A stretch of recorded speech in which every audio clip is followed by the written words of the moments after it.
Sí, buenas tardes.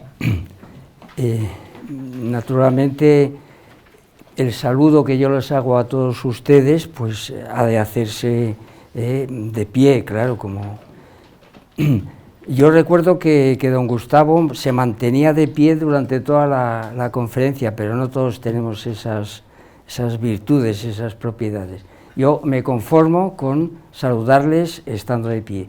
Y ahora me tengo que sentar porque claro, yo no soy nada sin la artillería, que son las obras de don Gustavo, y otras que son comentadas por el propio Gustavo Bueno en estas obras a las que me voy a referir. Y dicho esto, pues muchas gracias y vamos a empezar. Bueno, Gustavo Bueno Sánchez ya apuntó que este título, este rótulo, pues se gestó en el mes de abril del 2020. Yo tengo que contar aquí la génesis porque yo creo que tiene interés y que están de alguna manera impresas en las bases de la convocatoria. En principio había y además este planteamiento inicial, pues es un planteamiento no etológico. Vamos a hacer un pequeño ejercicio de noetología, porque la propuesta inicial para estos encuentros del 2020 era justamente hablar solo del suicidio. Este es el asunto. Y entonces cuando se planteó esto como una propuesta de este solo tema, pues yo eché mano de mi experiencia profesional. Y entonces, como saben ustedes, yo ejercí mucho tiempo en una zona de Asturias, Tineo, que era pues eso, conocida pues como una zona aislada, en la década de los 80, todavía no estaba la carretera como está ahora, ni mucho menos. Cuando caía una nevada quedábamos aislados, esto es así de importante, y se daba la circunstancia de que el índice de suicidio en aquella zona pues era bastante numeroso si lo comparamos con otras zonas, ¿verdad? Y entonces a mí se me ocurrió una peregrina idea como saben ustedes, durante mucho tiempo ejercí allí, incluso dirigí el centro, el Instituto Rafael del Riego, y hacíamos muchas actividades, ¿no? Entre otras de las actividades, pues invitar a don Gustavo, que iba allí, como siempre, pues de forma generosa, claro, pero también a León Garzón, a José María Lasso, etcétera, ¿no? Y se desplazaban. Y entonces a mí se me ocurrió, pues porque había una incidencia importante, pues hacer una especie de curso o un tratamiento allí en el instituto sobre suicidio. Y entonces pedí ayuda a uno de mis grandes amigos, que también es natural de Tineo, que es Marino Pérez. Entonces, Marino Pérez me hizo saber algo que realmente me cambió completamente el asunto, y es justamente la sabiduría mundana. Y me dice, mira Tomás, está bien hablar de este asunto y demás, pero ten en cuenta que si nos ocupamos de esto en exclusiva, pues puede ser que al cabo de un tiempo hagamos lo que hagamos, en vez de reducir el índice de suicidio, pues incrementarlo. Ay, amigo, claro, esta fue una advertencia, pues eso, tremenda, ¿verdad? Me hizo a mí reflexionar, y yo entonces tenía pues ideas equivocadas, claro, confusas sobre este asunto, y en cierta medida pues yo, entre las cosas que barajaba en aquel momento, pues estaba naturalmente, podríamos decir, consideraba yo que la explicación del porqué del suicidio pues tenía que ver sobre todo con asuntos pues primogenéricos, tales como el clima, ¿verdad? Después me di cuenta que no, y una vez que hemos estudiado las estadísticas y demás, ¿por qué? Pues porque es muy sabido que en aquella zona, si ustedes visitan aquella zona rural de Asturias, del occidente asturiano, pues es una, digamos, es una comarca completamente llena de, es decir, donde la niebla y las brumas pues son absolutamente permanentes, ¿verdad? Las brumas de Tineo, las nieblas de Tineo, ¿acaso tenga esto algo que ver? Luego, cuando fui entrando en lo que podríamos llamar la noseología del suicidio, pues me di cuenta que pueden ser algunos factores, ¿verdad? Pero ni mucho menos los únicos, en absoluto, porque luego está pues otro tipo de, si aquellos pueden considerarse causas, pues hay razones segundogenéricas que tienen que ver pues con las enfermedades mentales, donde el aislacionismo sí que tiene algo que ver ahí, claro. Y luego, pues naturalmente esto no es solo eso, también para la hora de explicar el suicidio, pues también hay naturalmente razones terciogenéricas, y entonces pues yo estoy recordando aquí ahora la sorpresa que se llevó Alejandro Magno cuando en la India pues se dio cuenta que había un índice tremendo de suicidio y que eran todos seguidores de Confucio, claro, porque eran componentes pues terciogenéricos relacionados con aquellas creencias de que hay que pasar pronto por esta vida, y entonces pues bueno, pues que estos factores reunidos pues de alguna manera son bueno, como ven ustedes, a una propuesta que yo en un principio la saludé porque recordé que a mí también se me había ocurrido en su día, pues se propone, aparece una contraposición, y esa contraposición gracias a la sabiduría mundana de Marino Pérez, que es el que me quitó de la cabeza eso, no, mira, no, y es verdad, había un índice tremendo, y dice, pues si hablamos de esto, la semana que viene se va a incrementar. Había naturalmente un índice pues bastante preocupante, claro, y yo pues desde el instituto como director, pues vamos a hablar de esto, pues no, mira, es más prudente que no. Bueno, y entonces pues esta es la contraposición noetológica, racional, no es oportuno, ¿verdad? Y entonces, ¿cuál es la resolución? Pues buscar una alternativa que naturalmente pues sea una tríada, ¿verdad? Y además recortamos así, ¿verdad? En aquella época pues se estaba dando el fenómeno del infanticidio, ¿verdad? Siempre ha existido, pero en ese momento parece que había casos más abundantes. Estaba pues gestándose la ley de la eutanasia y estos casos y demás. Bueno, pues vamos a hacer una tríada: infanticidio, suicidio y eutanasia. Podríamos decir que hay pues todo un recorrido desde la infancia, pues la madurez y la ancianidad, ¿no? Que es como yo prefiero hablar, ¿verdad?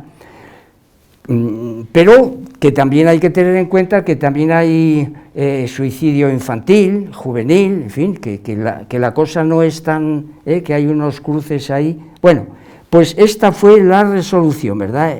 El título pues toma el formato de una tríada. Bueno, y entonces yo en aquella época pues me puse a trabajar, y hay algo muy importante que ya ha apuntado Gustavo Bueno Sánchez, y que justamente él, como siempre le caracteriza esa buena disposición y esa pues durante aquella época puso en filosofía en español unos documentos de enorme importancia. Yo los he estudiado con mucha atención, y uno de ellos precisamente pues el relativo a Juan Caramuel, esa clasificación que ha hecho. Eso está pues en filosofía en español, y ustedes, pues, si yo les he ofrecido algunos materiales, por supuesto para después de esta lección, para que ustedes lo revisen, pues otro de los materiales a los que pueden ustedes recurrir, pues es a lo que Gustavo Bueno Sánchez pues nos ha proporcionado en esa página de filosofía en español, ¿no? Y yo he tenido muy en cuenta el asunto. Fíjense que incluso, además de la referencia a Juan Caramuel, que por cierto entre nosotros ya sabemos que Julián Velarde pues tiene una tesis monumental sobre este hombre que es un científico español. Era de la orden del Cister, era un cisterciense, muy interesante, pero mucho, ¿no? Y que tiene pues escritos sobre matemáticas, sobre algoritmos, sobre física, pero también sobre arquitectura, sobre lingüística. Bueno, nada, es uno de los genios que tenemos aquí, y me parece muy bien que Gustavo Bueno Sánchez pues lo reivindique, y entonces pues aprovechamos, porque en el tramo final, cuando volveré en cierta medida pues a repetir lo que tan magistralmente nos ha expuesto Joaquín con las cuatro familias de fundamentación moral, pues a Caramuel lo vamos a clasificar en una de ellas, ¿no? Si es que llegamos allí, porque ya saben que a veces pues uno quiere llegar, pero pues yo qué sé, no es muy fácil, ¿verdad? Bueno, y entonces, ¿qué es lo que hice yo? Pues lo que voy a presentar aquí, indudablemente, pues es un ejercicio, es un ensayo, no puede ser un tratado, porque un tratado llevaría más años, más tiempo, porque para tratar el infanticidio, el suicidio y la eutanasia, pues no basta con quedarse en ciertas reflexiones de filosofía moral, hay que entrar en la parte noseológica, relaciona prácticamente todas las ciencias humanas, pues de alguna manera están implicadas ahí, ¿verdad? Todas las ciencias humanas, pero también las ciencias biológicas, farmacológicas, en fin, y entonces hacer un tratado, de manera que lo que presento aquí pues es un ensayo en el cual me propongo, como siempre en nuestra escuela, pues presentar algunas clasificaciones, ¿verdad? Y estas clasificaciones pues que no sean gratuitas, que no supongan, por ejemplo, pues qué sé yo, caer en lo que es el vicio de las enciclopedias, ¿no? Sí que es cierto que, bueno, justamente este trabajo que nos presentó Gustavo Bueno Sánchez, pues además de lo de Caramuel, pues nos ofrece materiales sacados del siglo XVIII, de la imprenta de la Gaceta, donde hay pues muchas referencias, mucha casuística sobre suicidio, y hay un asunto que tiene que ver con lo que les dije yo al principio sobre el clima.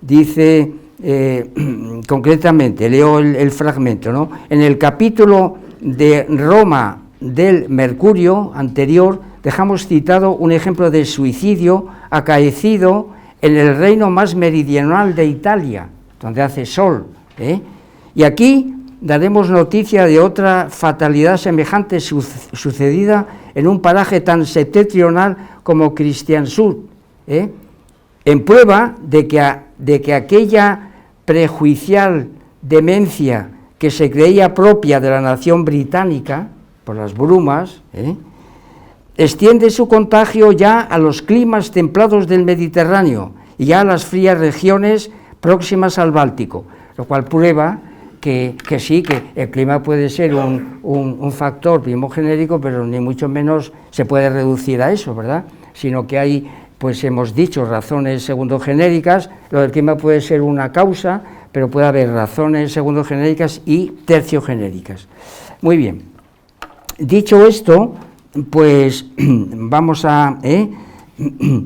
bueno, por otro lado, esta resolución a la que llegamos en el 2020, cuando preparamos pues esos encuentros que luego tuvieron que aplazarse, pues como siempre, es decir, esto lo hemos aprendido de don Gustavo, que todo planteamiento ternario, 3 ejes, 3 capas, bueno, que para operar, pues conviene pues no tener estructuras planas, sino tridimensionales, ¿no? Y en este sentido, pues ya verán ustedes cómo este planteamiento nos va a dar mucho juego, ¿verdad? Bueno, de manera que vamos a hacer combinaciones de 3, los 3 términos del título, o bueno, o 2 a 1, o en fin, todas esas combinaciones posibles. Pero en esta clasificación que yo les voy a presentar aquí, ¿verdad? Y que esto es, y que sí que me he tomado la molestia de ofrecer dos cuadros. Me llevaron tiempo el elaborarlos porque se las trae, sin duda, ¿no? Hasta pues, ¿desde qué parámetros les ofrezco ya a ustedes este ensayo sobre esta tipología de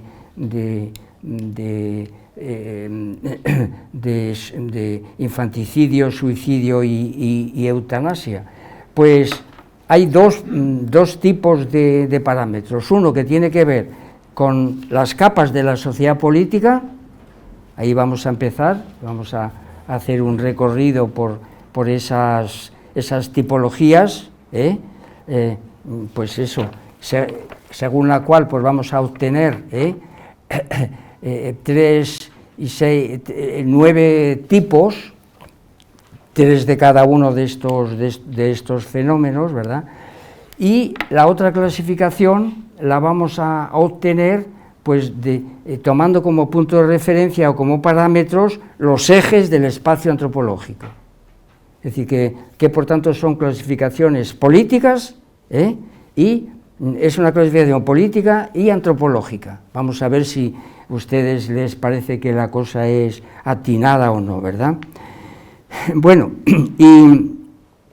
y luego, pues, una vez que hayamos hecho este recorrido, naturalmente ascendente, partiendo de los casos ya existentes, porque esto es otra cosa.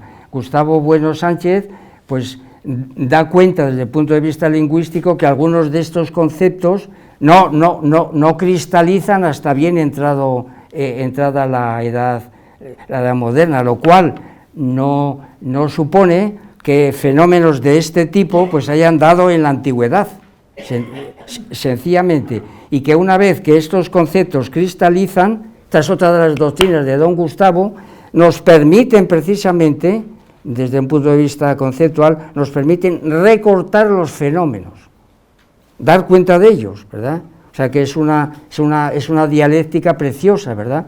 Por un lado, los fenómenos nos permiten llegar a los conceptos, pero también los conceptos nos permiten recortar los fenómenos. Esta es una doctrina, y esto es lo que he hecho yo, ¿verdad? Yo, guiado por esta noción, pues, bueno. Y entonces, pues ahí tienen ustedes el resultado, es decir, que lo único que acaso puedan tener mientras hago el recorrido, pues de este dossier que les he dado, que yo lo he preparado para después de la lección, porque es imposible leer los fragmentos que hay aquí o los textos, pero sin embargo este cuadro puede ser ilustrativo, el de la página 2 y el de la página 3, ¿no? Y luego, una vez que hagamos este recorrido, pues viene la clasificación de clasificaciones, y esta, pues la hacemos precisamente desde nociones que tomo yo de qué es la bioética y del sentido de la vida. Claro, esto es así de claro, y siendo también ascendente, claro, en principio la idea de clasificación que yo tomo tampoco es mía, esta es de cierre categorial de don Gustavo, uno de los modos o formas de hacer, ¿verdad?, pues que él distingue, no vamos a desarrollar esto, ¿verdad?, en clasificaciones, tipologías que serían naturalmente ascendentes, pero distributivas, y partiendo ya de acontecimientos ya existentes, ¿verdad?, pues entonces distribuir esos acontecimientos en torno precisamente a las capas de la sociedad política, distribuirlo. Y lo mismo haremos con otros fenómenos que no tienen, podríamos decir, contenido político, sino contenido antropológico, y entonces pues nuestro ascenso, después de conocerlos, estos acontecimientos, pues sería distribuirlos por los ejes del espacio antropológico. Y luego mi objetivo, a ver si me da tiempo a hacerlo como yo quisiera, ¿verdad?, pues es ofrecer una clasificación de estas dos clasificaciones también de forma ascendente pero atributiva, porque estos asuntos pues no son igual, no tienen en absoluto, pues son atributivos, claro, naturalmente son diferentes, están enfrentados, pues a veces suponen situaciones conflictivas entre ellos, claro, sin duda alguna, ¿verdad?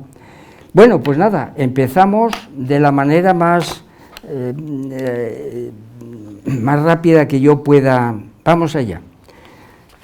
Vamos a hablar entonces de tres tipos de infanticidio político en relación a las tres capas de la sociedad política, Se han dado muchos casos, ¿verdad? Y entonces los ejemplos que yo les pongo aquí, como ven, infanticidio realizado en la capa conjuntiva, pues es aquellas operaciones, ya suelto la palabra operaciones políticas, encaminadas precisamente pues a hacer desaparecer a los sucesores de un mandatario, ¿verdad? Y entonces tenemos el caso, el ejemplo más claro de los hijos del zar Nicolás II, la revolución, a través de una operación revolucionaria, pues desaparecieron, claro, fueron asesinados, y esto es un infanticidio político que se da en la capa conjuntiva, ¿verdad?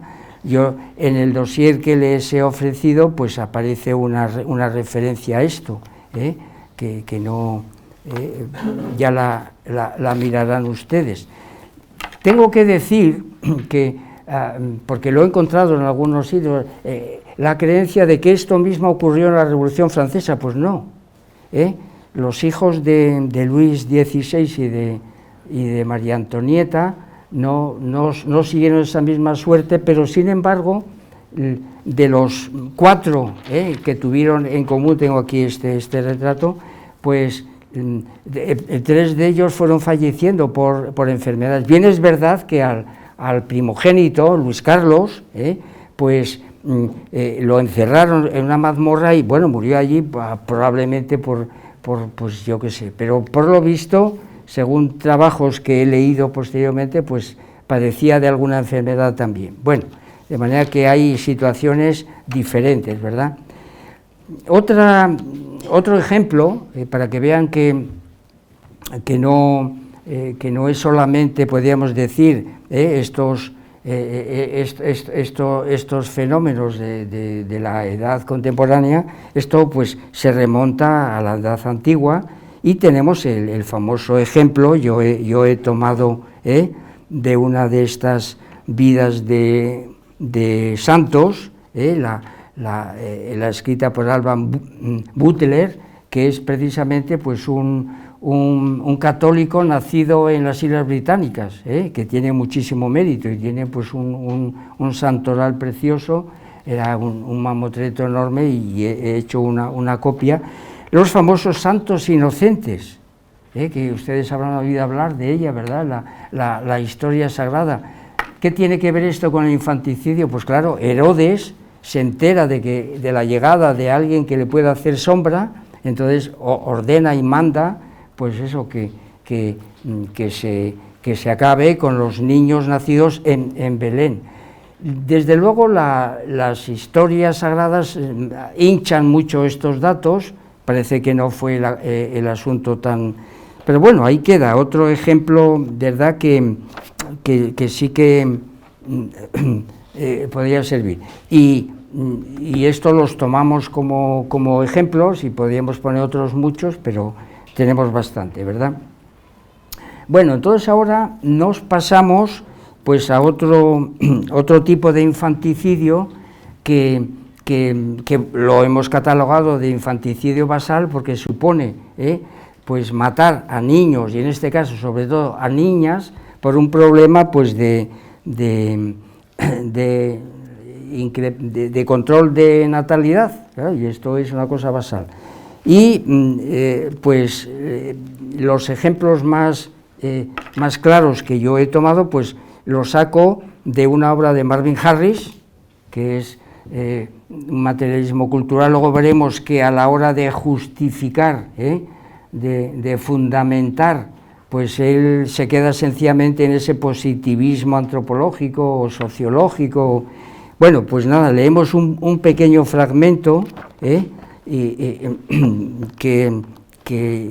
para que vean que los materiales son diversos y que aquí tenemos, pues eso, antropólogos que hablan de esto Bueno, pues dice Marvin Harris, ¿verdad?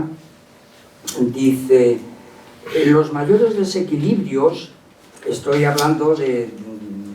leyendo un pequeño fragmento que saco de El mito del imperativo procreador. No siempre la procreación es un valor en alza, sino que muchas veces hay sociedades políticas, está hablando del siglo XIX, donde justo lo que hay que hacer es controlar la natalidad. ¿Cómo? Con el infanticidio, y es el caso, pues, vamos, ponemos el ejemplo, los mayores desequilibrios coincidían con regiones de pobreza rural y escasez de tierras, tales como el valle del Bajo Yangtze y Amoy, en la provincia de Fujian, es China. Entonces ahí cuenta Marvin Harris y dice lo siguiente: en esas regiones las parejas no tenían en ningún caso más de 2 hijas. De 175 neonatos de sexo femenino alumbrados por 40 mujeres, 28 fueron muertos. Nuestras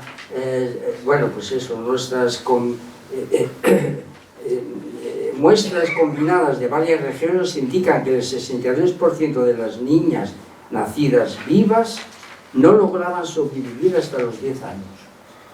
Hay un infanticidio, y esto mismo nos lo traslada a la India. La India septentrional era otra región en la que las gentes mataban sistemáticamente a los críos no deseados, especialmente a las niñas. Por tanto, ¿qué tipo de infanticidio es este? Pues se trata de un infanticidio basal, ¿verdad? Claro, sin duda alguna. Bueno, y entonces entramos dentro de lo que son las coordenadas de las capas de la sociedad política, pues entramos en la capa cortical. Entonces aquí hay ejemplos abundantes. Por ejemplo, el hijo de Héctor, del que va a hablar aquí Fajarnés, creo que mañana, ¿verdad?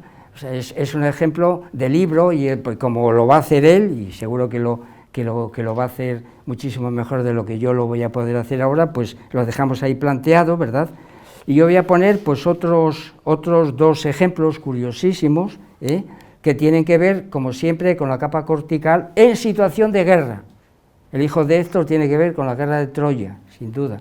Y entonces pues tienen que sacrificarlo, las razones las va a dar mañana Fajarnés seguro. Y yo pongo aquí un ejemplo que tomo de 1294 y que lo he sacado de la crónica de Sancho IV, y que es la figura de Per Alonso. ¿Quién es este personaje, Per Alonso? Pues el hijo de Guzmán el Bueno. El hijo de Guzmán el Bueno, es un niño, este es un niño, y entonces, como saben ustedes, pues aquí hay un traidor que es el infante Don Juan, que se alía con Aben Jacob, y entonces dense ustedes cuenta que en 1294 pues está el proceso de apropiación del imperialismo cristiano, católico, claro, sin duda, ¿verdad?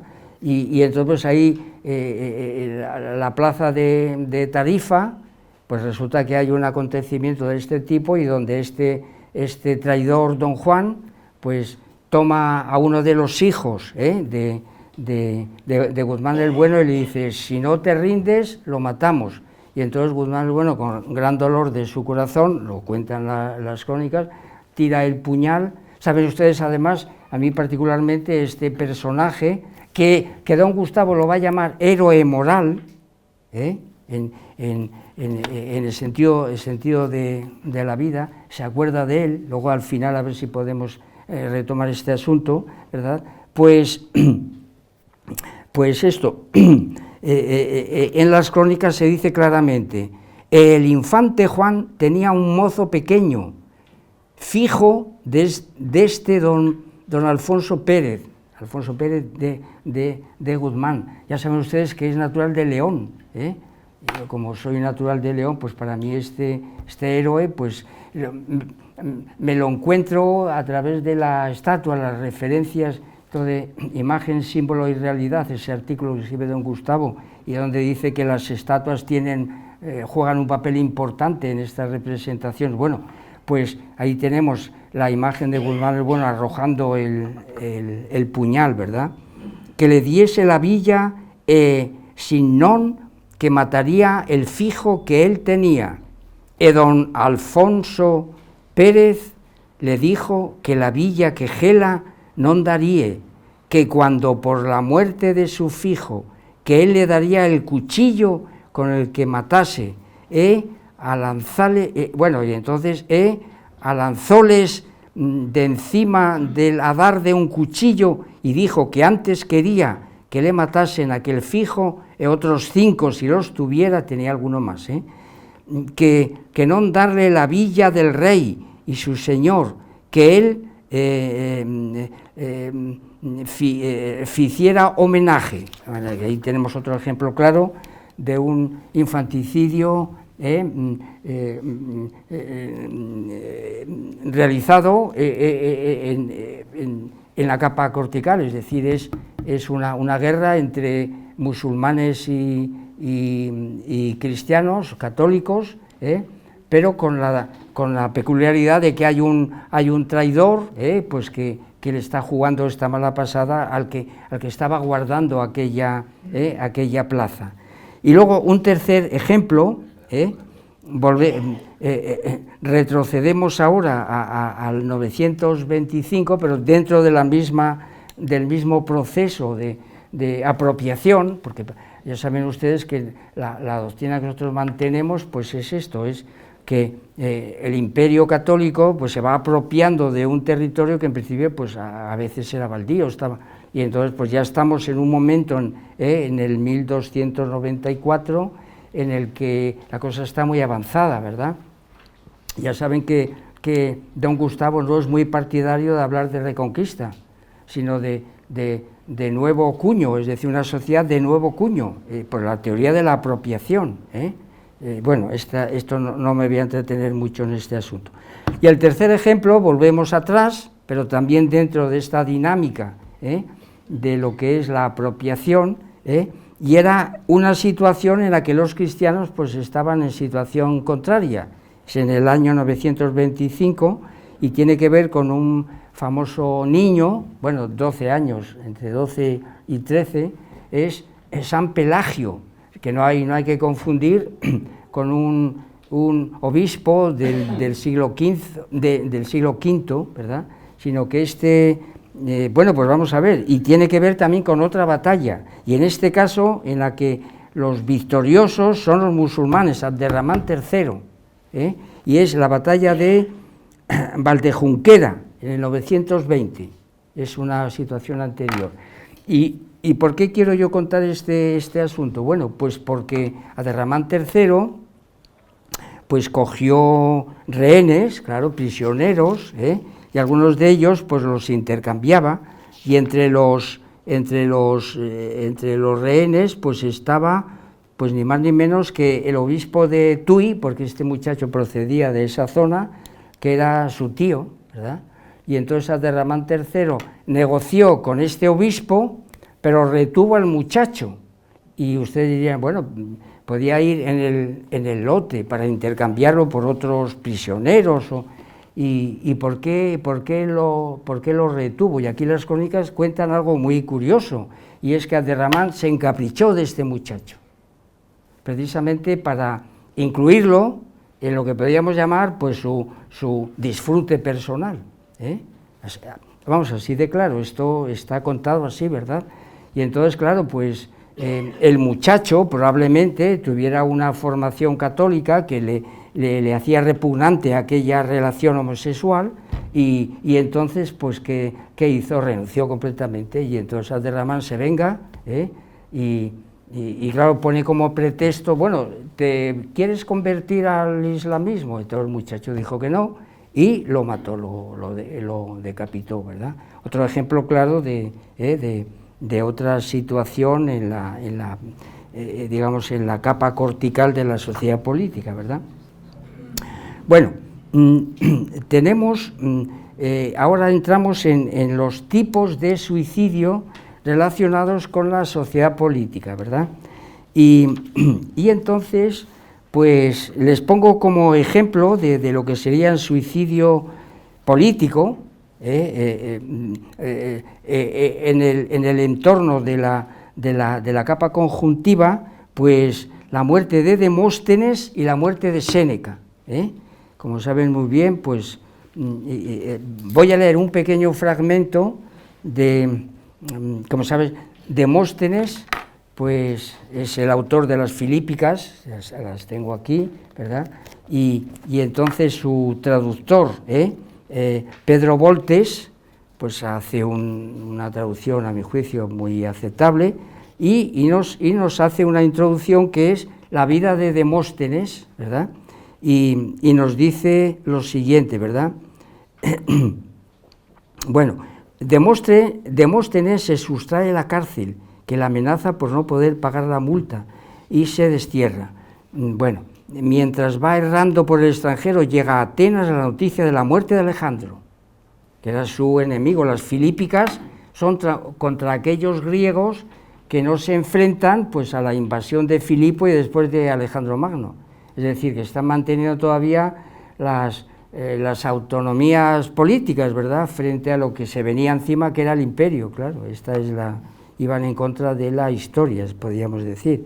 Renace el fervor patriótico, los ofendidos por el partido macedónico levantan cabeza, y Demóstenes vuelve triunfante a Atenas.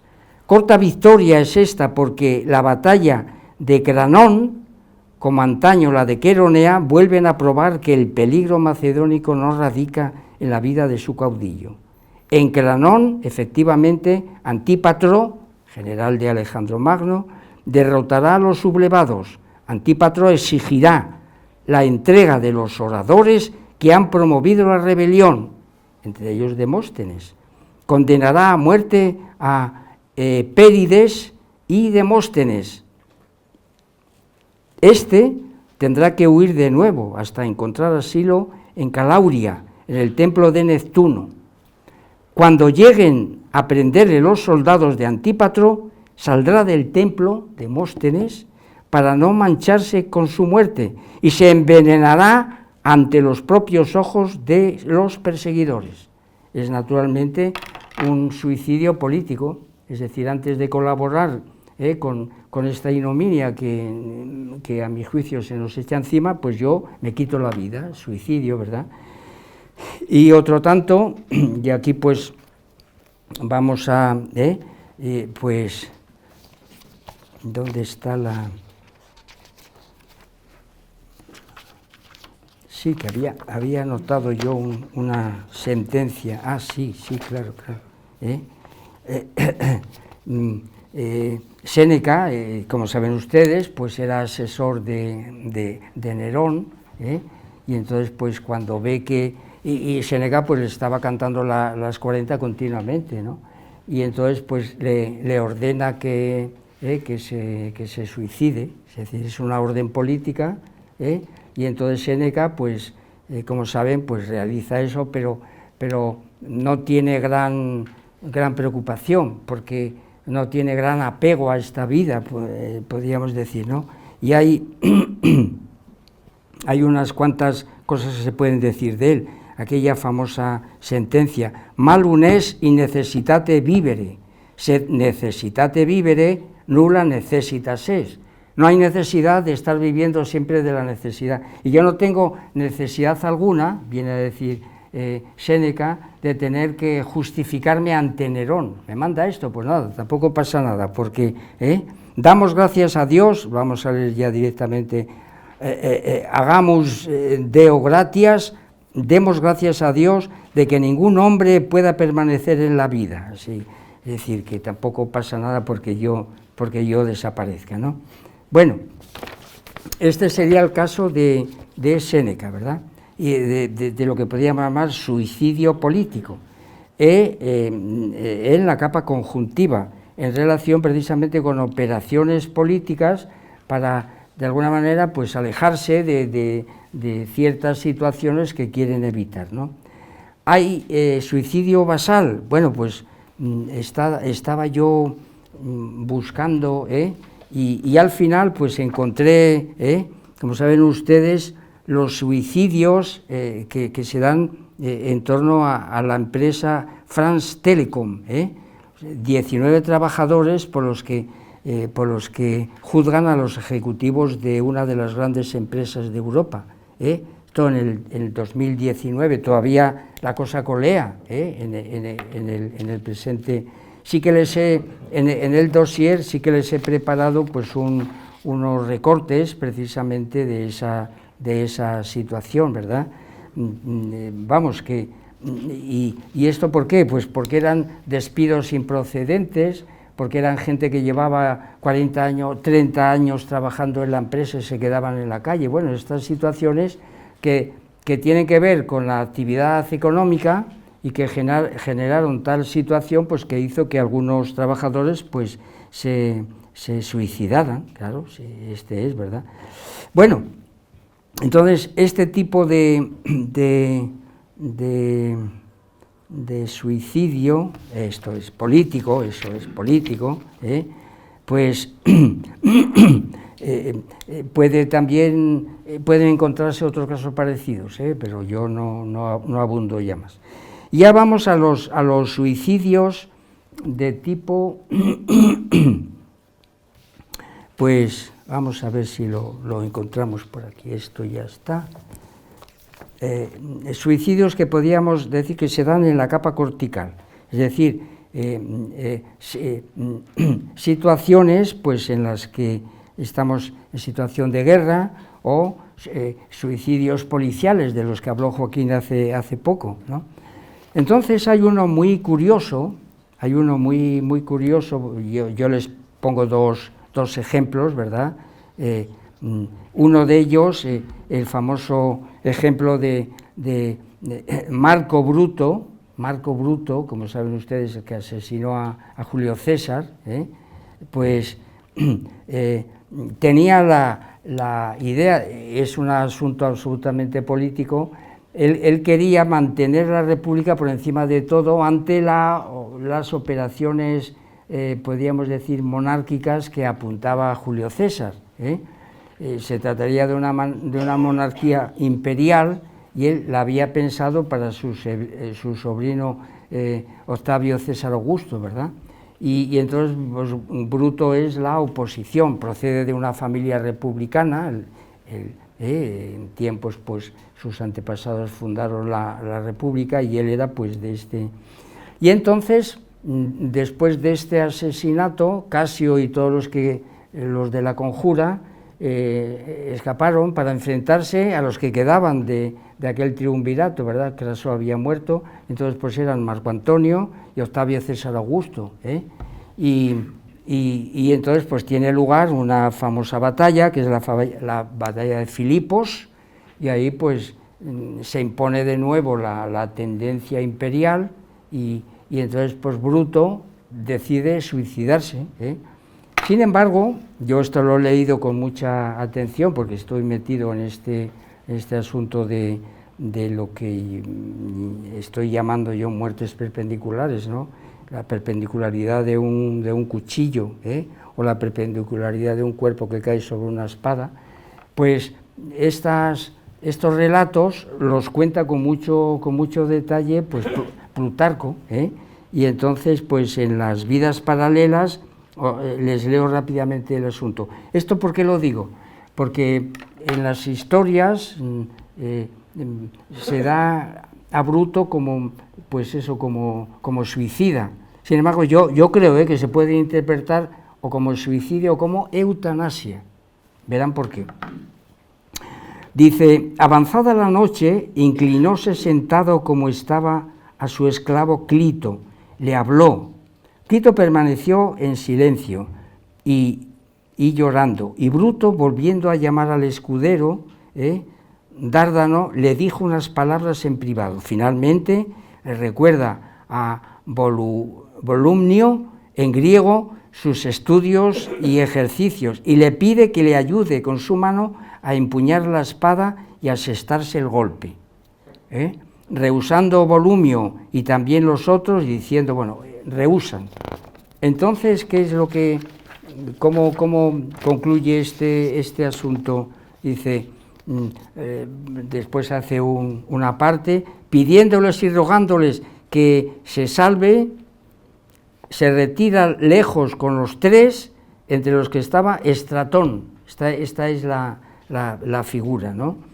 Que era íntimo suyo por los estudios de retórica, es decir, que Bruto era un hombre muy instruido, conocía bien el platonismo, el estoicismo, había estudiado retórica, en fin, no era nada de... El propio César, como expuse yo aquí, la formación que tenía César en ciencias, en estrategia, en matemáticas, bueno, sabía mucho Julio César, y también, bueno, Estratón, que era íntimo suyo, colocándose muy cerca de él, aferrando con las dos manos la espada desnuda por la parte de la empuñadura y dejándose caer encima, murió. Otra muerte perpendicular, ¿no? Algunos dicen, y yo lo he encontrado también en otros historiadores, ¿verdad?, quien mantuvo firme la espada, apartando la vista, ya que aquel, lanzado el pecho con ímpetu y atravesándolo inmediatamente murió, fue Estratón. Es decir, que realmente Bruto no se atrevió y que le pidió, y esto es eutanasia, claro.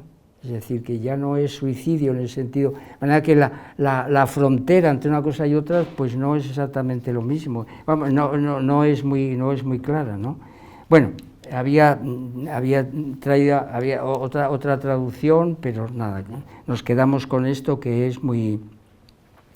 ¿Y qué les voy a decir? Pues eso, el suicidio de Hitler, cuando ve la Segunda Guerra Mundial perdida, pues les he puesto en el dossier un pequeño recorte sacado de la historia de la Segunda Guerra Mundial, del fascículo 59, dispongo de ella, y sencillamente leemos la parte final de ese fragmento. Eva Braun abrazó a Junge, que era como su criada, su sirvienta, y en lo que parece que fueron sus últimas palabras conocidas, dijo: toma mi abrigo de piel como recuerdo, siempre me gustan las mujeres bien vestidas.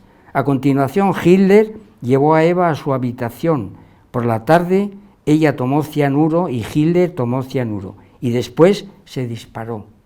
Digo esto porque hay modus operandi diferentes, ¿no? Y esto también me ha entretenido mucho porque no todas las muertes operadas son exactamente iguales, claro, hay procedimientos que que para entrar muy a fondo en él, pues requiere de unas pericias, podríamos decir, noseológicas, ¿no? Bueno, pues los suicidios policiales, les ofrezco también una fotocopia de ello, tanto la fotografía que tengo aquí son policías franceses, pero esto también está cundiendo en la policía española, ¿verdad?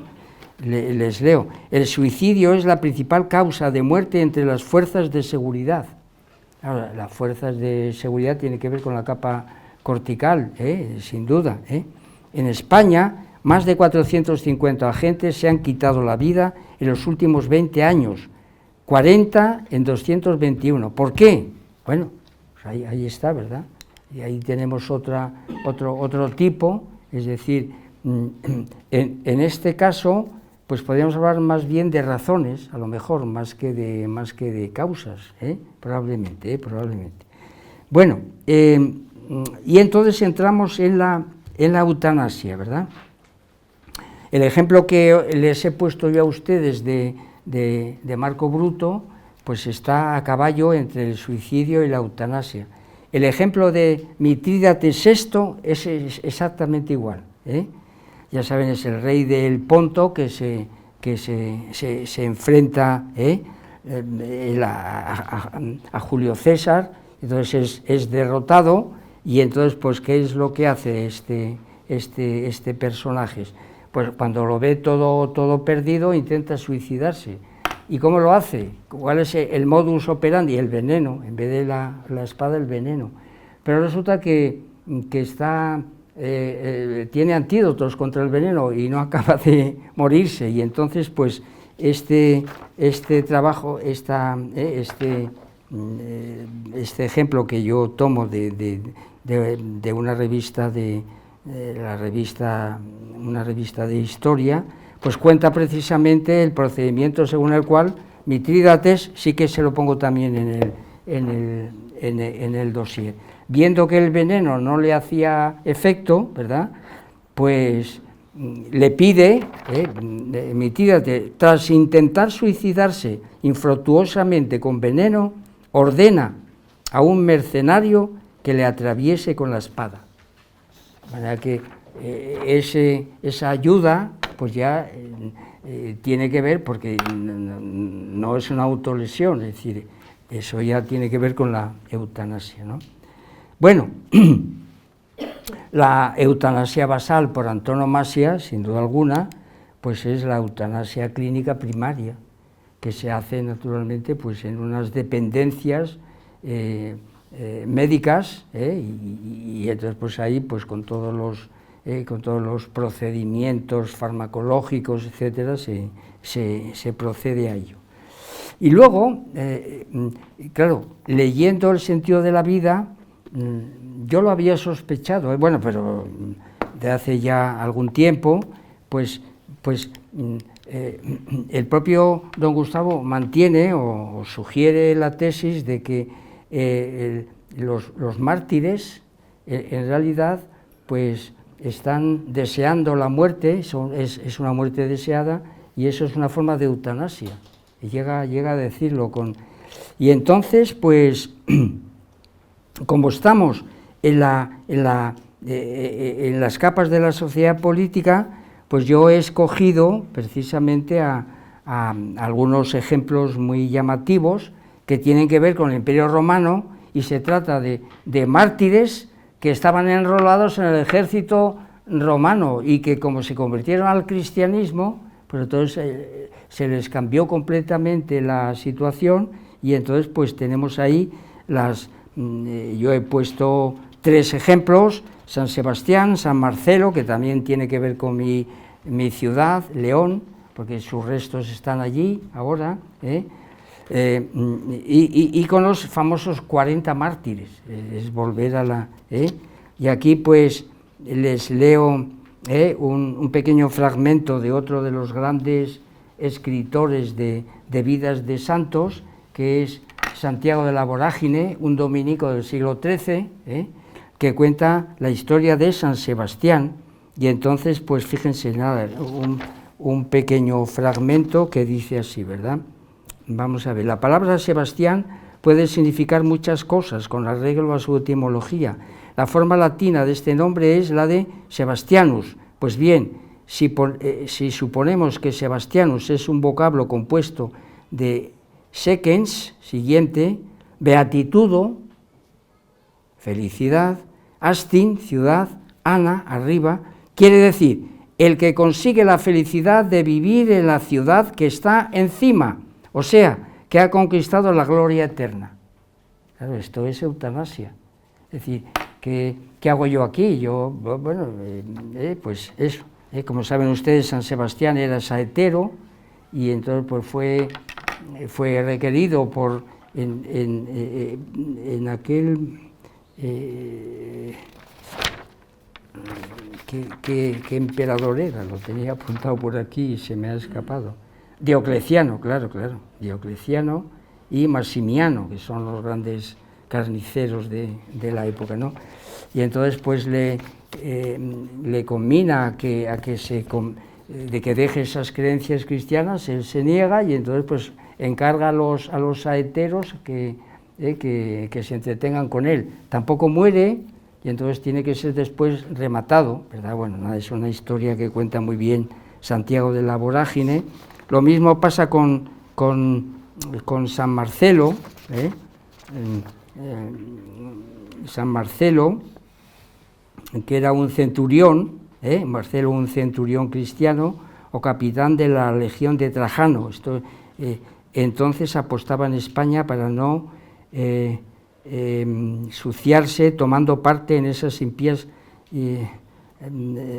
abominaciones. Arrojó su cinturón a la cabeza de su compañía, declarando en voz alta que era un soldado de Cristo, el Rey eterno. Bueno, pues ya está, esto es así de... Y pues otro tanto puede ocurrir con los llamados 40 mártires. Tengo también esto tomado en este caso de Alban Butler, ¿verdad? Los 40 mártires, ¿quiénes eran? Pues estos santos mártires sufrieron en Sebaste, Armenia, bajo el reinado del emperador Lucinius. Eran de diferentes países, pero enrolados en el mismo ejército. Eran mercenarios, fíjense, Armenia. Por lo tanto, ahí se creó un foco de cristiandad que todavía hoy día, pues, como saben ustedes, pues eso permanece, y ahí están los cristianos de Armenia, ¿verdad? Bueno, pues los santos, bueno, y luego, pues, sepan ustedes que esto se puede trasladar a todo militar bien nacido, que realmente pues están ahí precisamente para defender la capa cortical de la sociedad política, y entonces tienen a bien, para ellos no es nada denigrante morir por la patria. Entonces está el dicho pulcrum et decus est pro patria mori. Esto que está en el himno del ejército, y que bueno, pues esto lo lleva con muchísima dignidad el ejército español. Yo no hay año que no esté atento a ese día de las Fuerzas Armadas en las que se entona ya hablamos en su día de este himno, pero ahora no es cuestión de repetirlo. Bueno, entonces, dicho esto, como ven, pues nos vamos esto ya está bien. Entonces ahora, pues vamos a la otra, al otro parámetro, la otra clasificación, ascendente distributiva. Ascendente porque lo tomamos de asuntos o realidades que han existido y que algunas de ellas han permitido configurar estos tres conceptos, y en otros casos, cuando todavía no estaba cristalizado, permiten recortar esos acontecimientos realmente existentes, ¿verdad? Y entonces, pues, tenemos, esto,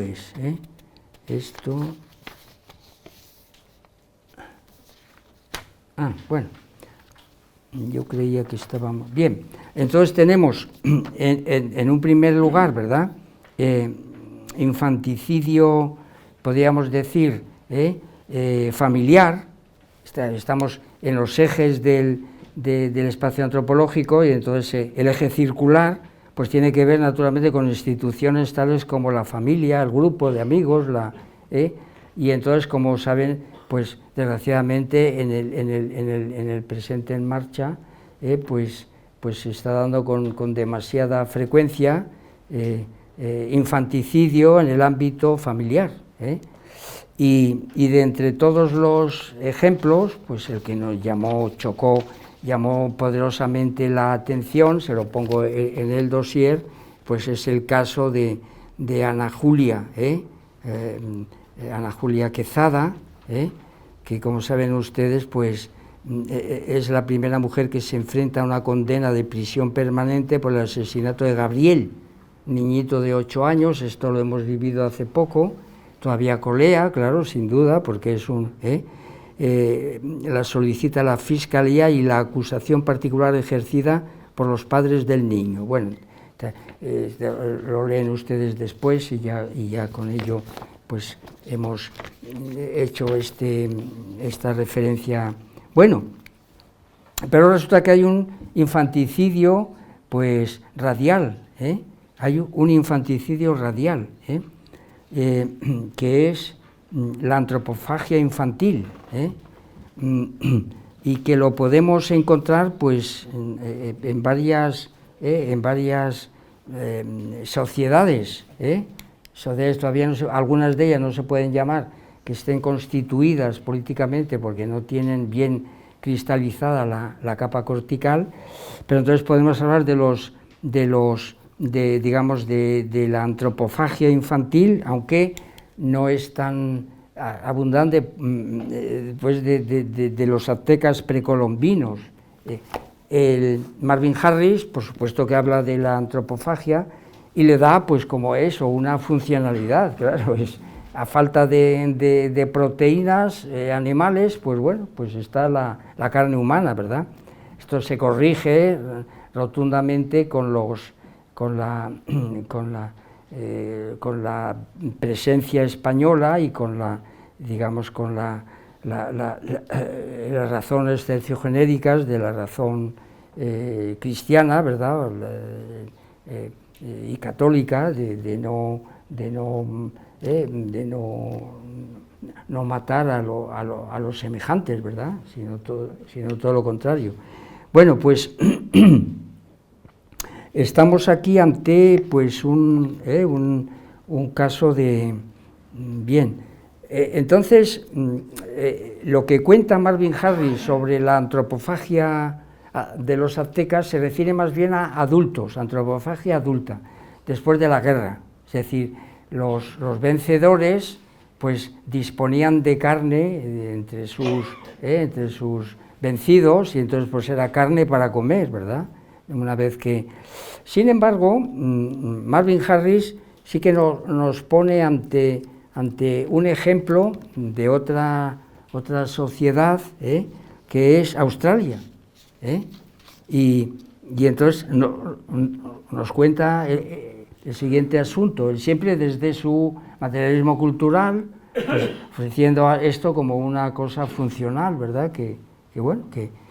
Dice, tal vez el síntoma más revelador de la presión demográfica fuera la inclinación de los aborígenes de Queensland, el norte de Australia, a capturar y devorar mujeres y niños. También después de la guerra, pero sin embargo ellos preferían a los niños. ¿Y qué explicación da Marvin Harris dentro de su locura, verdad?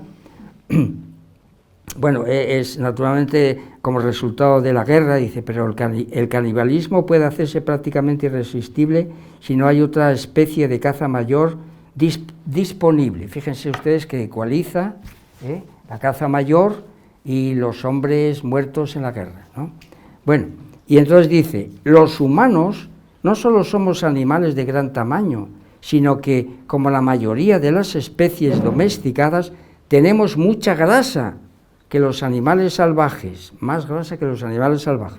De hecho, para los aborígenes de Queensland, el bocado más preciado era la grasa que recubre los riñones, y es posible su predilección declarada por la carne de mujeres y niños. Es decir, que aquí, pues los niños no estaban en la guerra, pero a los vencidos, pues se hacían con un... pues ya tenemos antropofagia, infanticidio por antropofagia, ¿verdad? Bueno, este es un caso, pues eso, tétrico. Los aztecas, el ejemplo de los aztecas, lo he seguido, pero que como no hay, digamos, no hay referencias a niños, pues lo he dejado.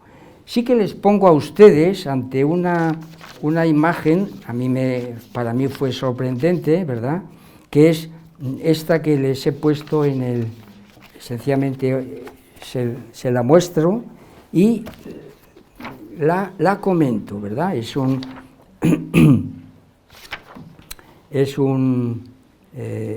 tipo de infanticidio naturalmente radial,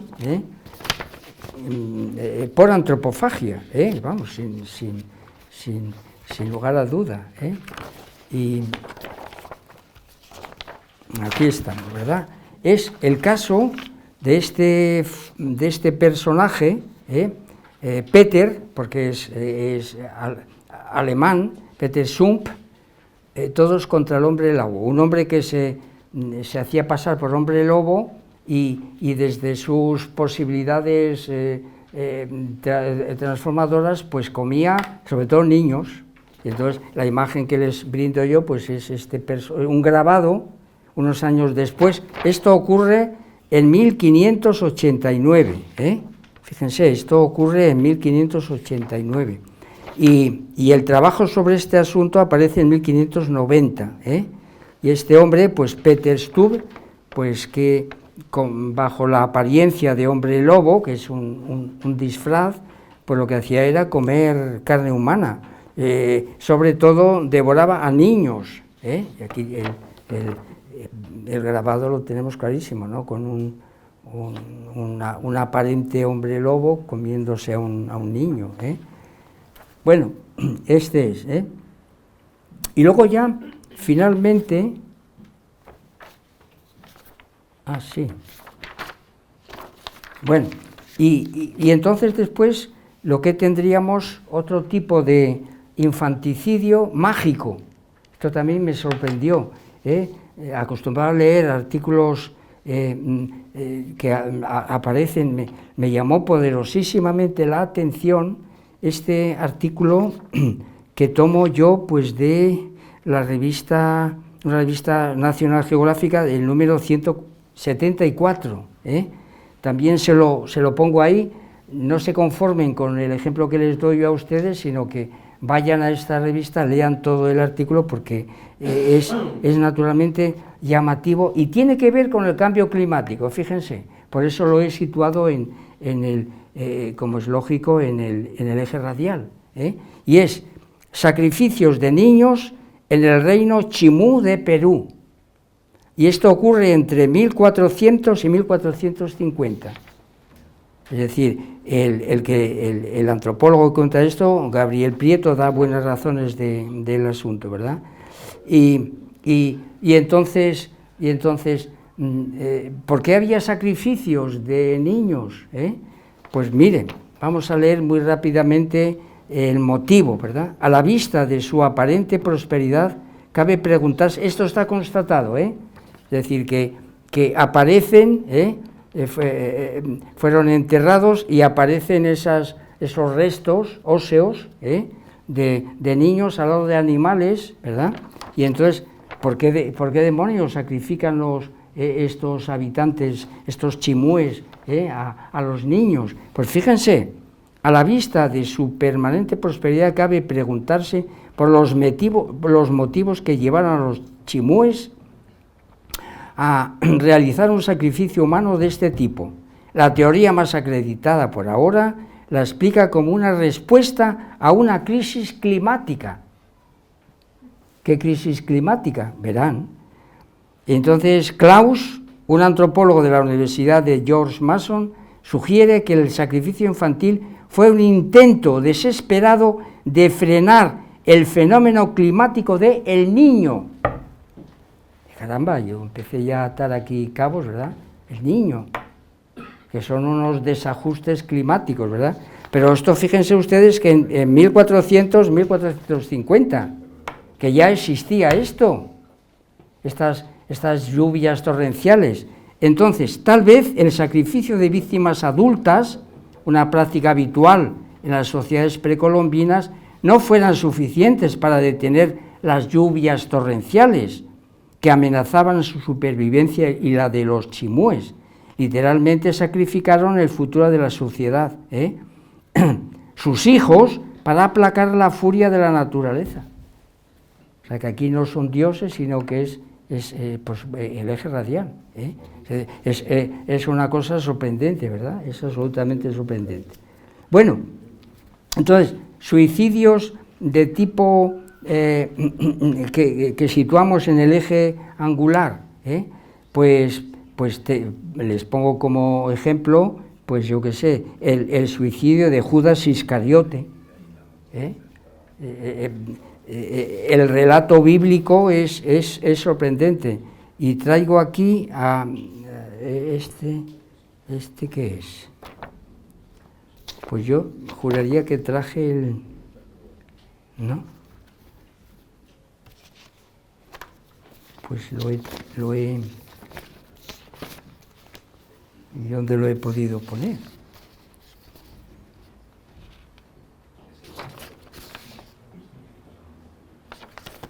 Bueno, nada, sencillamente había fotocopiado yo, por no traer la Biblia, que es otro buen mamotreto, ¿verdad? Pues un fragmento de un versículo de San Mateo, donde cuenta esto precisamente de Judas Iscariote, ¿no? Es decir, que San Mateo cuenta el asunto como que hizo caer pues sangre inocente, y entonces él se arrepiente, y de alguna manera pues tiene un arrepentimiento objetivo, se quita la vida, le dan unas monedas, él las intenta devolver, San Mateo cuenta que se las tiran a la cara y dice, allá tú chico, porque dice, es que yo ya no quiero esto y tal, dice, bueno, eso es cosa tuya, haberlo pensado antes y tal, y entonces pues se ahorca, otro procedimiento diferente que no es veneno, no es espada, es ahorcamiento, ¿verdad? Y este es un ejemplo, pues, si nos como no sé si vamos a llegar al final al final del todo, pues resulta que yo había esto que hago siempre, ¿verdad?, de una casuística de las situaciones actuales, unas opiniones de este presidente que tenemos, ¿no?, que desgraciadamente tenemos, ¿verdad?, que de alguna manera ofrece sus sentimientos profundos ante el suicidio de un etarra en la cárcel. ¡Ay, qué cosa tan...! Cuando resulta que ese es un buen camino, es el arrepentimiento objetivo de algo que has hecho que no se puede conciliar con... Bueno, no sé si llegaremos, pero ya adelanto esta situación y pongo unos cuantos ejemplos de gentes que se quitan la vida después de haber cometido una atrocidad, como matar a su mujer y a sus hijos. Claro, esto está lleno, tengo un dossier amplísimo de esto, y esto es lo que se llama suicidio objetivo, y entonces pues no puede ser contemplado desde historias... Bueno, eutanasia antropológica, ¿verdad? Pues aquí tenemos el ejemplo pues de lo que don Gustavo llama, pues eso, eutanasia secundaria, que no es clínica, que tiene lugar, por ejemplo, en la casa del individuo que está atravesando pues, una situación dura. Don Gustavo pone el ejemplo del famoso San Pedro, ¿verdad?, que se rodeó de un círculo de amistades que le indujeron a ello, ¿verdad?, que participaban de estos componentes terciogenéricos propios de los seguidores de Confucio, pero bueno, que también han calado aquí en algún, esto de, pues, lo de la muerte digna y demás. Un hombre que tenía una lucidez impresionante, que llegó a escribir un libro y que daba sopas con ondas porque escribía con la boca. Si es verdad que quedó tetrapléjico, saben ustedes las circunstancias de este hombre, yo lo tuve que estudiar cuando resulta que Iván me invitó a su pueblo a hacer un enfrentamiento con una médico, que ella defendía la eutanasia y el aborto, y ahí fuimos a hacer y entonces yo me asesoré bien, y resulta que este hombre pues tuvo un accidente de circulación, a causa del cual accidente pues murió su hijo y su mujer. Entonces él no es que se suicidara en aquel momento, sino que se fue a bañar, y entonces con tan mala fortuna que se cayó y se rompió la columna vertebral, y su tetraplegia viene de ahí. Entonces estaba desesperado, y entonces, ¿qué es lo que pasa aquí? ¿Por qué? Ya saben, Abenamar hizo una película subiendo a los altares por esto de la muerte digna y todas estas tonterías, ¿verdad? Y entonces, pues, ¿qué podemos decir desde el materialismo filosófico? Que eso es denigrante, ignominioso. Lo que tienen que hacer los amigos es precisamente mantenerle en su esencia, es decir, a través de un ejercicio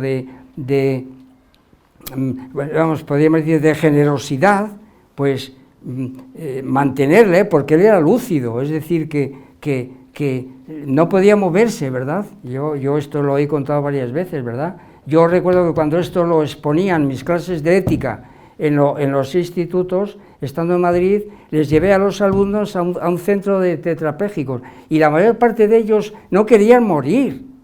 Por supuesto, se desplazaban de una manera, pues como podían, sí, porque la tecnología permite esto, ¿verdad? Pero esto, pues, este hombre tuvo la desgracia de rodearse de esa energúmena, esta es la palabra, energúmena, que le indujo a tomarse el veneno, y no vean ustedes lo que sufrió este pobre hombre, mientras se tomaba el veneno, ¿verdad?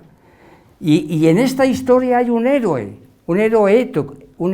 ético, el hermano de San Pedro, que siempre que veía a esta mujer aparecer por casa, bueno, pues trataba de ahuyentarla, porque le parecía el demonio, un energúmeno, ¿verdad?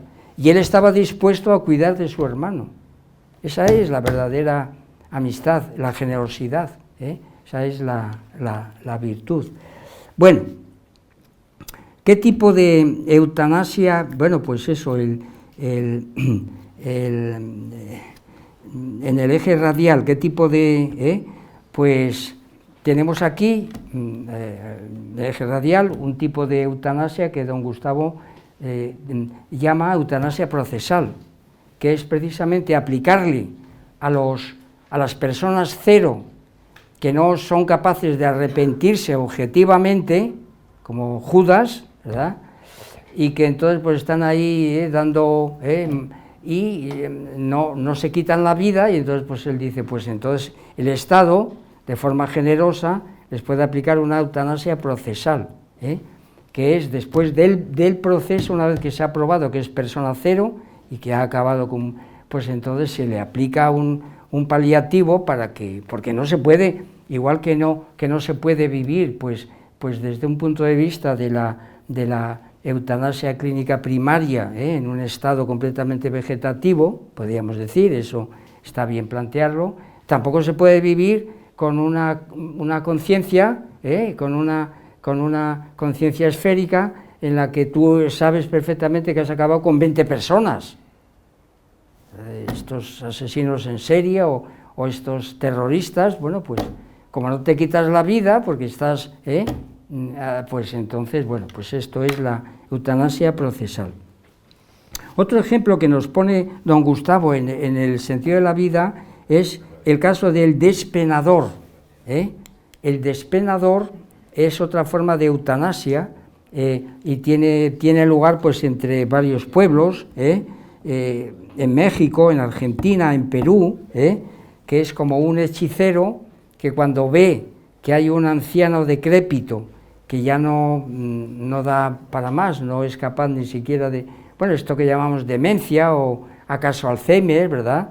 Pues ellos ya lo detectaban y entonces pues le aplicaban la eutanasia, una torsión del cuello, y entonces, pues bueno, acababan con sus penas, ¿eh? Esto es el despenador, ¿verdad? Y luego, finalmente, pues, esto...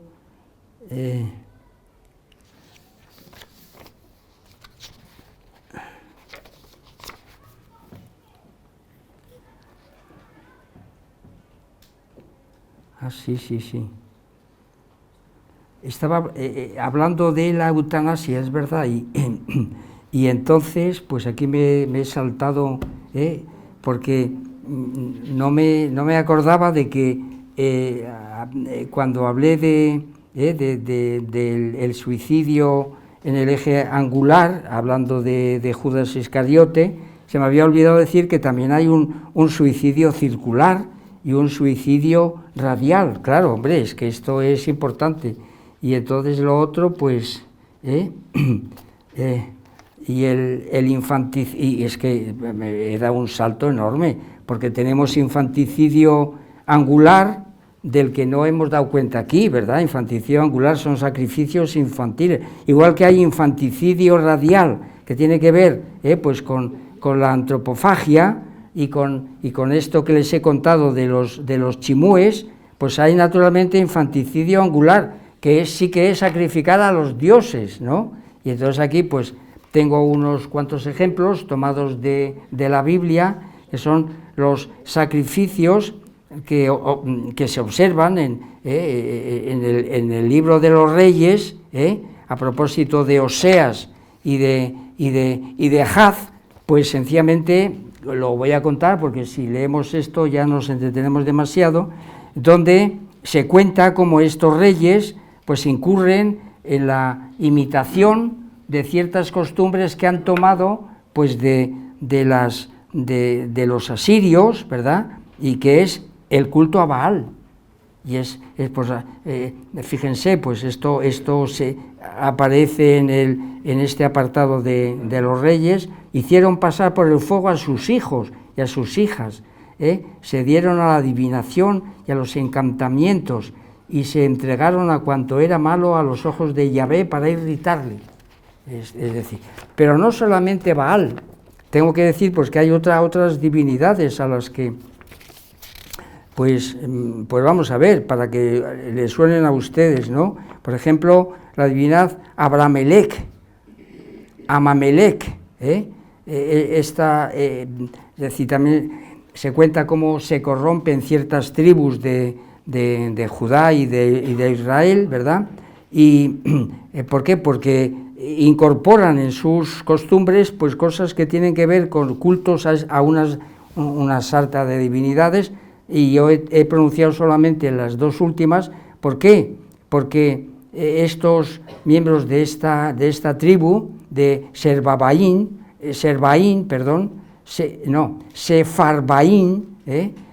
pasaban a los hijos por el fuego. Entonces aquí el asunto es el fuego, no es a estas divinidades. Bueno, pues entonces, en cuanto antes me he pasado a la eutanasia y resulta que me olvidé de dos tratamientos, dos tipos de suicidio antropológico. Uno de ellos que tiene que ver, bueno, pues eso se lo pongo también en el dossier, con la existencia de sectas. Aquí hay operaciones, pues eso, soteriológicas, ¿verdad? ¿Y por qué he escogido estos rituales en Francia, además, Suiza, Canadá, los Alpes franceses, la secta del Orden del Templo Solar, pero también una secta de Corea del Sur? Bueno, ¿por qué pongo el ejemplo? Porque hay niños, porque incluso algunos que se prestaban a ello, ¿verdad? Se prestaban con el fin de, ante las tinieblas, aquí está la luz de nuestra secta que va, y entonces pues ahí les pongo unos ejemplos. Uno ocurrido pues en el año 95 y otro pues anterior, en el 94, bueno, y Y entonces, ¿qué es lo que pasaba con estos niños? Que algunos familiares se resistían. Entonces, pues los fanáticos de esta secta, porque es que son, fíjense, primero 16 miembros y luego 16 miembros y en situaciones anteriores, pues el año 45, pues alguno más, ¿no? 53. En el año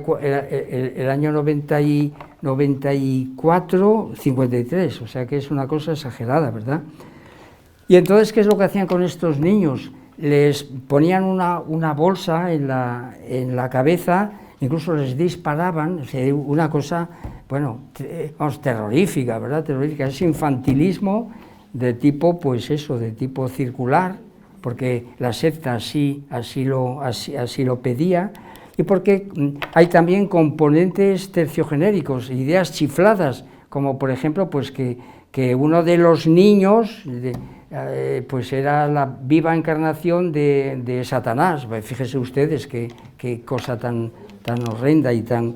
Bueno, pero también hay suicidios que podemos situarlo en el ámbito del eje radial, y aquí volvemos a la antropología, y entonces pues no queda más remedio que recurrir a Malinowski, este antropólogo, este sí que es funcionalista, así como Marvin Harris pues vendría a ser materialista cultural. Pues este funcionalista cuenta un asunto, él es antropólogo en las Islas Trobriand, y cuenta lo siguiente, ¿verdad? Mientras estuve en las Trobriand, dedicado de lleno al estudio sobre el terreno de los nativos de allí, siempre viví entre ellos, planté mi tienda de campaña. Bueno, el suceso que ahora voy a relatar ocurrió durante mi primera visita a las Islas Trobriand, a los pocos meses de haber empezado mi trabajo de estudio sobre el terreno del archipiélago. Un día, un súbito coro de gemidos y una gran conmoción me hicieron comprender que había ocurrido una muerte en algún lugar de la vecindad. Me informaron que Kimai, un muchacho conocido mío, que debía tener unos 16 años, se había caído de un cocotero y había muerto. Entonces, claro, este es un acontecimiento, la muerte de un chico que se ha accidentado. Pero, ¿qué nos cuenta Malinowski en la página siguiente? Solo mucho más tarde pude descubrir el verdadero significado de estos acontecimientos. El muchacho se había suicidado. La verdad es que había quebrantado las reglas de exogamia, y su compañera de delito era su prima materna, la hija de una hermana de su madre. Claro, ante la ley de la exogamia, pues esto era visto como Entonces este chico no pudo resistir porque había presión sobre él, le miraban mal, entonces pues él se subía a un cocotero y pumba, se suicidó, ¿verdad? Este ejemplo. Entonces este acontecimiento, esto que les he relatado, pues tiene que ver, naturalmente, con razones segundogenéricas, y en el dossier que les ofrezco, además de todos estos ejemplos pues les pongo el caso de un filósofo, Deleuze, que como saben se suicidó, claro. Entonces, ¿por qué se suicidó Deleuze? Deleuze, pues, por razones terciogenéricas, no, más bien primogenéricas, por una enfermedad respiratoria que no soportaba y dice, pues acabo con ella. Eso es una causa, más que una razón. Bueno, y como les he indicado con anterioridad, pues los brahmanes y los seguidores de Confucio que se quitaban la vida y se la siguen quitando, ¿verdad? Pues obedece, estos llamados gimnosofistas, pues obedecen a razones pues terciogenéricas, claro. Bueno, otro ejemplo de suicidio circular, que se nos había escapado, pero ya lo vamos a dejar, es la muerte vudú. esa situación según la cual las situaciones de embrujamiento, esto pues también lo cuentan, volvemos a la antropología, son sociedades pues naturalmente primitivas, donde funcionan estas creencias, es el mal de ojo, vamos, el embrujamiento. Entonces pues hay unas historias que se cuentan desde muy pequeños y inciden sobre el embrujado, entonces se aísla y realmente muere de temor, es decir, que llega a perder todas las constantes biológicas, deja de comer, inanición, etcétera, y es un suicidio, en realidad, provocado precisamente por la presión social. Pero iba a leerles unos fragmentos, nada, lo dejamos. Deleuze también, y dentro de este tipo de suicidios, podríamos decir, pseudogenéricos, pues tenemos los suicidios deportistas, de muchos deportistas. Tengo aquí un dossier de ellos, pero recordarles, por ejemplo, el acontecimiento en España de Blanca Fernández de Ochoa. Entonces, pues, ¿qué es lo que ocurre ahí, verdad? Bueno, no lo vamos a... Bueno, después ya tendríamos el suicidio angular de Judas Iscariote, ya tenemos la eutanasia, volvemos otra vez ya hemos hablado de la eutanasia compasiva, me he extendido un poco a propósito de este personaje, al que don Gustavo da pues eso también una cierta relevancia, ¿no? Porque es un caso muy llamativo, a los despenadores, y ya pasamos finalmente el último tipo de eutanasia que yo considero, pues eso, eutanasia felicitaria, eutanasia felicitaria, Bueno, entonces, la eutanasia felicitaria. Y entonces, pues no me queda más remedio, hombre, para ilustrar este asunto, pues recurrir de nuevo a los santorales, Y entonces otra vez Santiago de la Vorágine me presta un servicio impresionante. De entre los mártires que les pongo como ejemplos, Santa Bárbara, Santa Eulalia, Santa Inés, Santa Lucía, San Julián, San Lorenzo, pues voy a leerles unos fragmentos para que vean ustedes cómo realmente la tesis de don Gustavo sobre los mártires es muy certera, es muy aguda, porque miren lo que dice Santiago de la Vorágine a propósito de Santa Bárbara. Aquí en Asturias se celebra mucho su festividad porque tiene, por ejemplo, pues tenía conversaciones con Orígenes, cultivaba las artes liberales, y aquí se la considera como patrona pues de eso, de los explosivos, de las técnicas mineras, etcétera, vamos, Y entonces esta santa, que por cierto, vamos a ver si dónde tienes Santa Bárbara, página 901, eso es, hombre.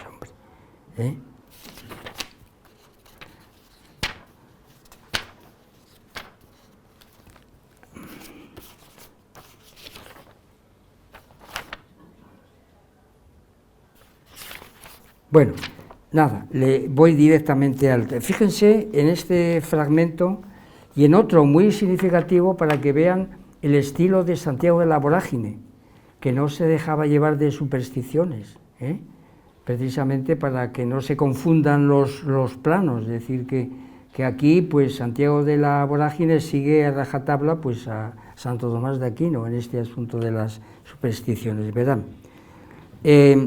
Vamos a ver, esta mujer era hermosísima, era una mujer muy hermosa, estaba codiciada y solicitada por muchos jóvenes, y entonces ella no, ella quería mantenerse en la pureza, y entonces pues es mártir en parte precisamente por esa característica, ¿verdad? Esta quererse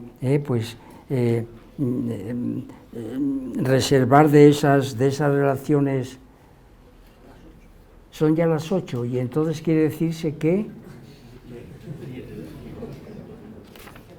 Bueno, pues nada, voy a hacer lo siguiente, leer este fragmento, el resto del santoral que había preparado lo ponemos a dejar, pero este ejemplo es muy claro, Fíjense, dice Santiago de la Vorágine, ¿verdad?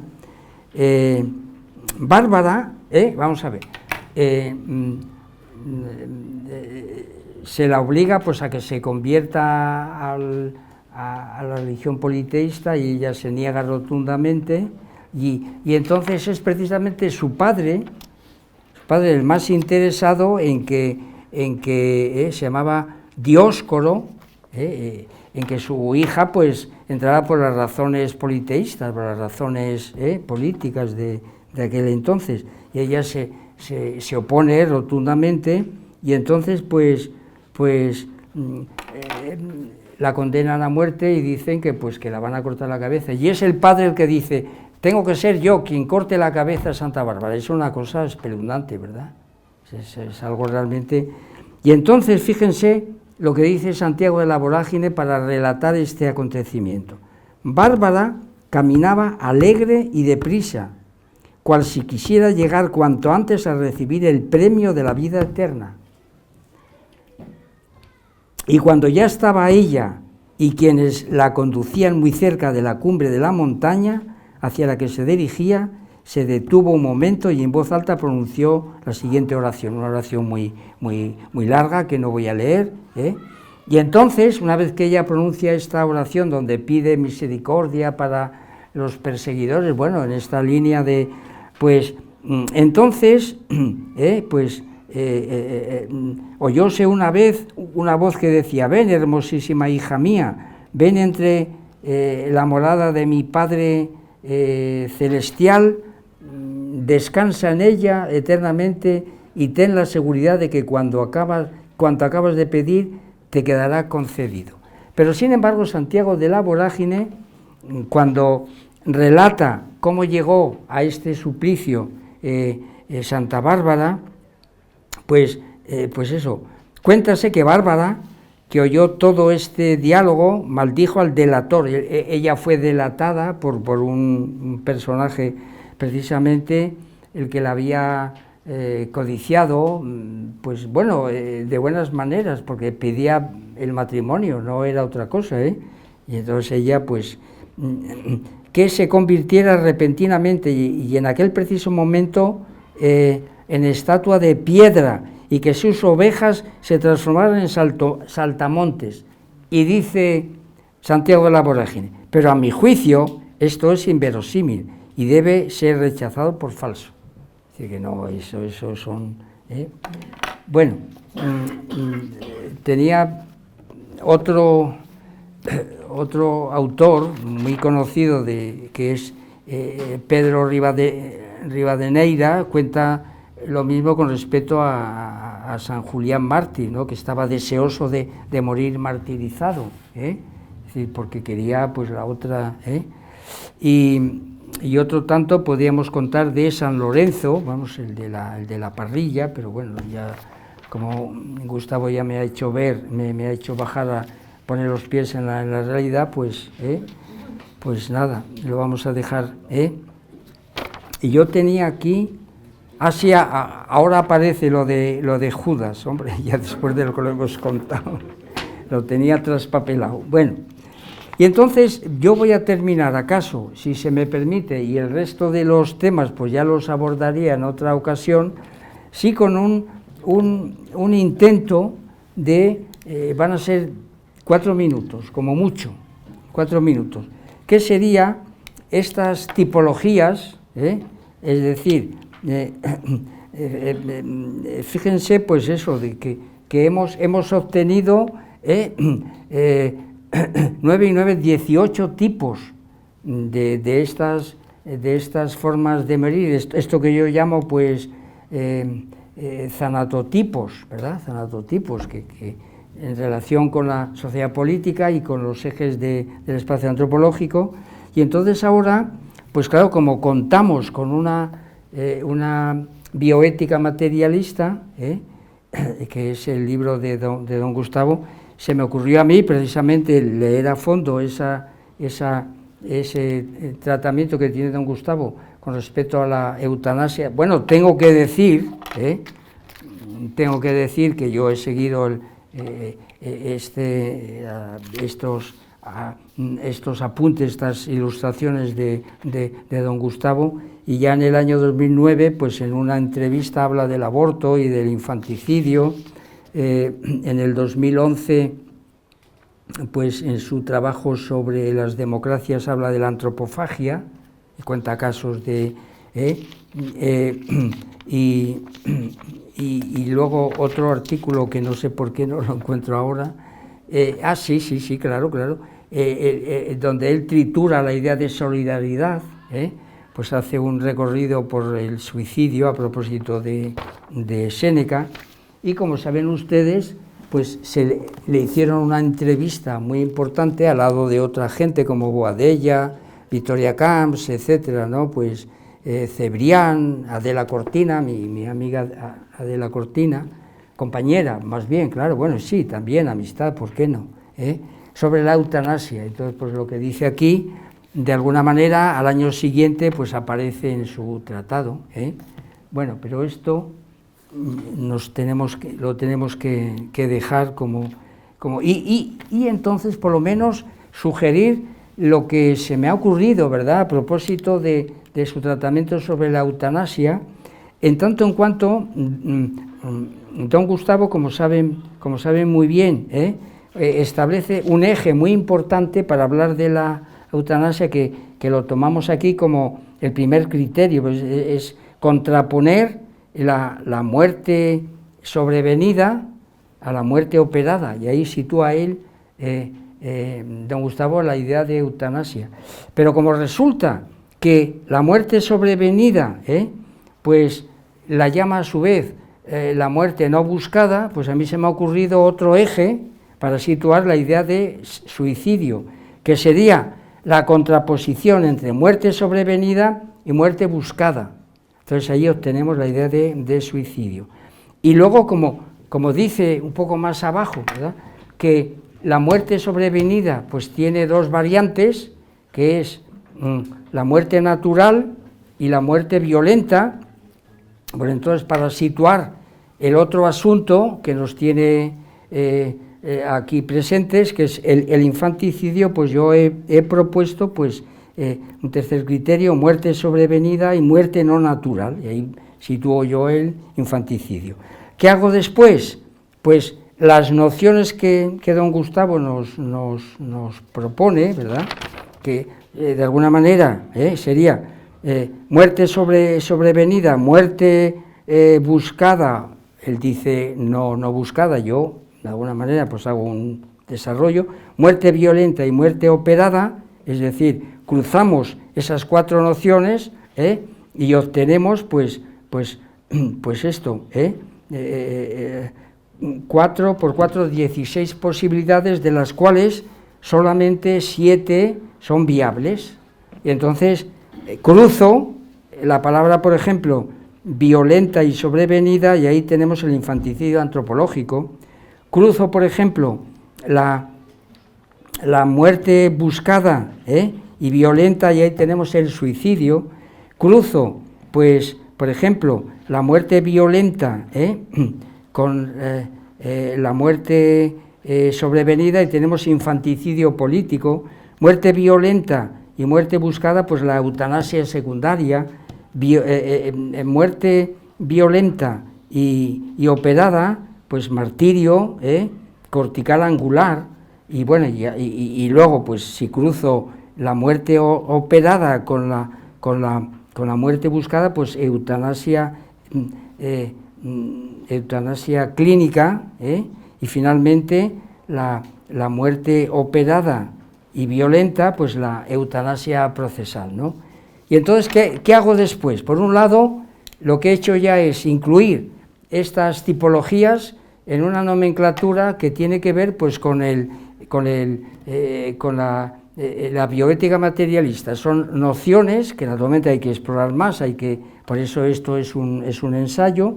Y entonces, ¿qué hago? Una cosa es estas clasificaciones de maneras de morir, que está sugerida precisamente por la obra de don Gustavo, y luego, como él habla de muerte operada, pues la palabra muerte operada no es unívoca. Yo me he dado cuenta de que hay muchos modus operandi, es decir, que buscábamos una operación, que es la que él usa precisamente como operación clínica, quirúrgica clínica, pero resulta que en el desarrollo que hemos tenido aquí con respecto a infanticidio, suicidio y eutanasia, pues nos encontramos con un enjambre, siguiendo la tesis de Sócrates, ¿verdad? En el Menón, buscábamos una virtud, nos hemos encontrado un enjambre de virtudes. Pues lo mismo aquí, buscábamos una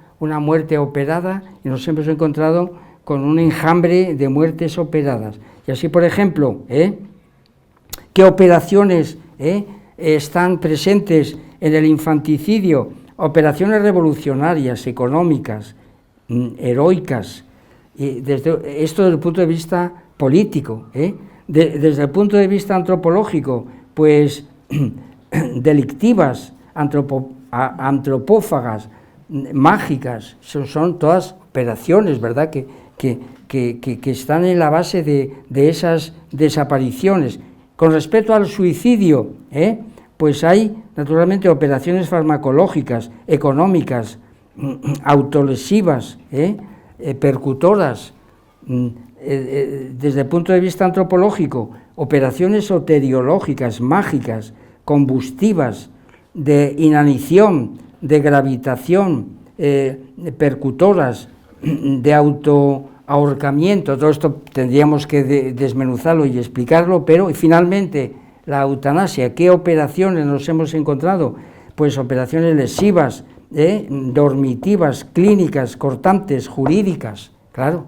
Todas estas operaciones están en la base de estos modos de operar para que se den precisamente pues estos tipos, estos tipos o estos zanatotipos. Finalmente, desde el punto de vista antropológico, pues operaciones jurídicas, farmacológicas, torsionantes, eléctricas, la silla eléctrica, claro, ahorcamiento, cortantes, combustiones, martiriológicas, etcétera, etcétera. Entonces, este es el punto, pues no sé en qué punto nos hemos quedado, la verdad. Este es el punto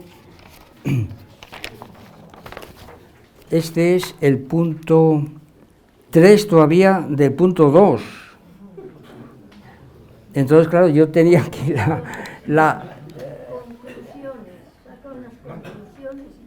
conclusiones, pues, ¿cómo voy a sacar conclusiones ahora? Sí.